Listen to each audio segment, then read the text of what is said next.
আকাশ ছোঁয়ায় যার স্বপ্ন আর অজেয়কে জয় করাই যার নেশা, তিনি বাবর আলী। হিমালয়ের একের পর এক দুর্গম শৃঙ্গ জয় করে বাংলাদেশের পতাকাকে বিশ্বমঞ্চে অনন্য উচ্চতায় নিয়ে যাচ্ছেন এই তরুণ।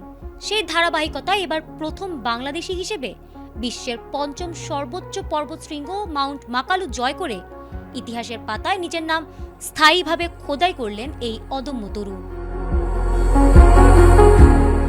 শনিবার বাংলাদেশ সময় ভোর ৫টা ৪৫ মিনিটে বাবর আলী মাকালুর চূড়ায় পা রাখেন। নেপালের প্রতিকূল আবহাওয়া আর খাড়া বরফপথ জয় করে তার এই ঐতিহাসিক বিজয়ের সংবাদটি দেশে পৌঁছাতেই আনন্দের জোয়ার বয়ে যায়। চট্টগ্রামের পর্বতারোহণ ক্লাব ভার্টিক্যাল ড্রিমার্সের আয়োজনে এই অভিযানের নাম দেওয়া হয়েছিল expedition Makalu the fifth frontier. চূড়ায় আরোহণের এই দীর্ঘ ও দুর্গম যাত্রায় বাবরের ছায়াসঙ্গী হিসেবে ছিলেন অভিজ্ঞ নেপালি গাইড আংকামি শেরপা। বাবর আলীর এই অর্জন বাংলাদেশের পর্বতারোহণ ইতিহাসে এক অনন্য শ্রেষ্ঠত্ব।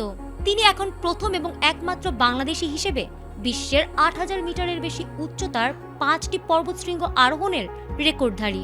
পেশায় চিকিৎসক বাবর আলীর পাহাড় জয়ের নেশা শুরু হয়েছিল অনেক আগে থেকেই। ২০২৪ সালে তিনি একই অভিযানে এভারেস্ট ও লোৎসে জয় করে দেশবাসীকে চমকে দিয়েছিলেন। এরপর ২০২৫ সালে অন্নপূর্ণা ১ এবং মানাসলু জয় করেন। বিশেষ করে মানাসলু অভিযানে কৃত্রিম অক্সিজেন ছাড়া চূড়ায় আরোহণ ছিল এক অতিমানবীয় কৃতিত্ব। চট্টগ্রামের এই কৃতি সন্তান কেবল একজন পর্বতারোহী নন, বরং তার যাপিত জীবন সাহসিকতার এক জ্বলন্ত উদাহরণ। পেশাগতভাবে এমবিবিএস পাশ করা একজন চিকিৎসক হয়েও সাদা অ্যাপ্রন আর স্ট্যাথোস্কোপ ছেড়ে তিনি বেছে নিয়েছেন হাড় কাঁপানো ঠান্ডার দুর্গম গিরিপথ। দীর্ঘ প্রস্তুতি, কঠোর পরিশ্রম আর অদম্য সাহসের উপর ভিত্তি করেই তিনি একের পর এক চূড়া পদানত করছেন।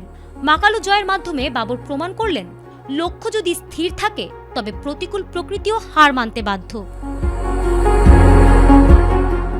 বাবর আলীর মূল স্বপ্ন হল বিশ্বের ১৪টি ৮০০০ শৃঙ্গই জয় করা। মাকালু জয়ের মাধ্যমে তিনি সেই লক্ষ্যের ৫টি ধাপ সফলভাবে সম্পন্ন করলেন। তার এই অবিশ্বাস্য ধৈর্য ও সাহস প্রমাণ করে দৃঢ় ইচ্ছা থাকলে যে কোনো প্রতিকূলতা জয় করা সম্ভব।